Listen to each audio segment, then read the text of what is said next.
Hace mucho tiempo, entre 1945 y 1950, existía una atracción turística llamada el Laberinto Oscuro. Esta atracción turística tenía aproximadamente 1 millón de visitantes por año. Este laberinto medía unos 47 m de largo y 67 m de ancho. Era tan famoso porque solamente una persona con mucha inteligencia podría salir de ese laberinto, pero, por otro lado, también existía el modo visitante, en el que asistentes del fundador del Laberinto Oscuro daban el recorrido a todos aquellos que tenían temor al internarse completamente solos en el laberinto.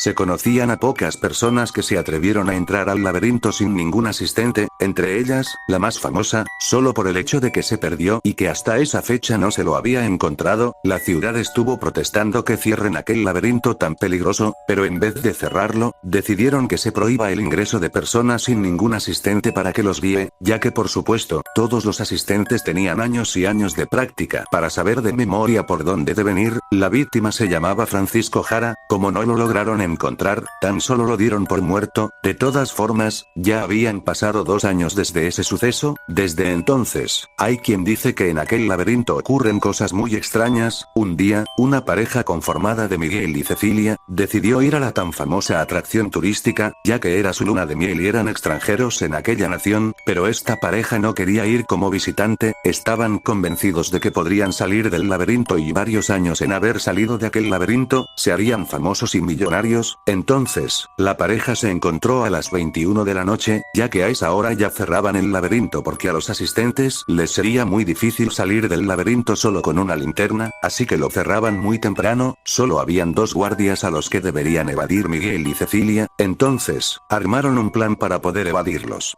No les costó mucho tiempo. Cuando estaban adentro de aquel laberinto, sintieron un terror y miedo indescriptibles, casi como si hubieran visto al mismo demonio parado frente a ellos. Entonces, decidieron ir en marcha. Traían todo lo necesario para poder estar allí una noche, si es que perdían el sentido de la orientación. De todas formas saldrían de allí al día siguiente. Eran las 3:30 de la madrugada, cuando escucharon un sonido muy tenebroso venir de entre los arbustos que se encontraban a la derecha de ambos. Entonces, Miguel le dio la linterna a Cecilia. Miguel tenía un miedo indescriptible, era casi como entrar al vientre de la bestia, tratando de que ésta comience a expulsarlo de su vientre. Al estar a escasos centímetros de aquel arbusto, metió la mano, y acto seguido salió saltando un pequeño roedor. Entonces, Miguel miró a Cecilia a los ojos aún con un poco de miedo, y sacó al aire una risa muy suave. Entonces, decidieron seguir, pero al darse la vuelta para continuar, escucharon el gemir de tirado en el suelo con un pequeño alfiler en el estómago.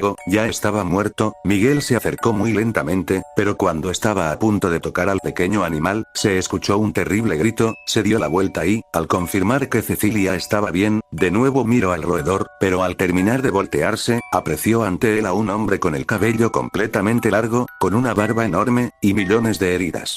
Entonces, aquel extraño hombre, golpeó a Miguel en el estómago y lo tiró como a unos 2 m de donde se encontraban. Miguel se desmayó. Al despertar, vio a aquel hombre justo frente a él, y a Cecilia a su lado. Entonces Cecilia se arrodilló y le explicó que aquel hombre era el mismísimo Francisco Jara, aquel que se había perdido en ese laberinto. Miguel, un tanto confundido y sorprendido, miró fijamente al que supuestamente era Francisco, y lo reconoció de una foto que le habían quitado en el periódico. Entonces se levantó de golpe y comenzó a hacer millones y millones de preguntas, pero Francisco agarró de la camiseta a Miguel, y le explicó que lo que habían hecho les marcaría el resto de la vida, por supuesto, si es que lograban salir de allí. Entonces, lo bajó y le contó que en aquel laberinto ocurrían cosas muy extrañas. Le dijo que desde que decidió internarse allí ya hace varios años, ha visto duendes, fantasmas, hadas, pero todos ellos malignos. Las múltiples heridas que él tenía, eran por las batallas que había librado contra aquellos extraños seres. Entonces, les dijo que solo podrían salir de allí si el laberinto se destruyera. Miguel y Cecilia quedaron boquiabiertos, y le preguntaron a Francisco cómo había sobrevivido todos esos años. Entonces él les dijo que sobrevivió solo bebiendo la orina de aquellos roedores que por allí andaban, y que luego los mataba y hacía leña para comérselos. Entonces les dijo que ya estaban perdidos y que nunca más saldrían de allí. En la mayoría de las historias, los protagonistas salen vivos y coleando de aquel conflicto, pero esta vez no fue así.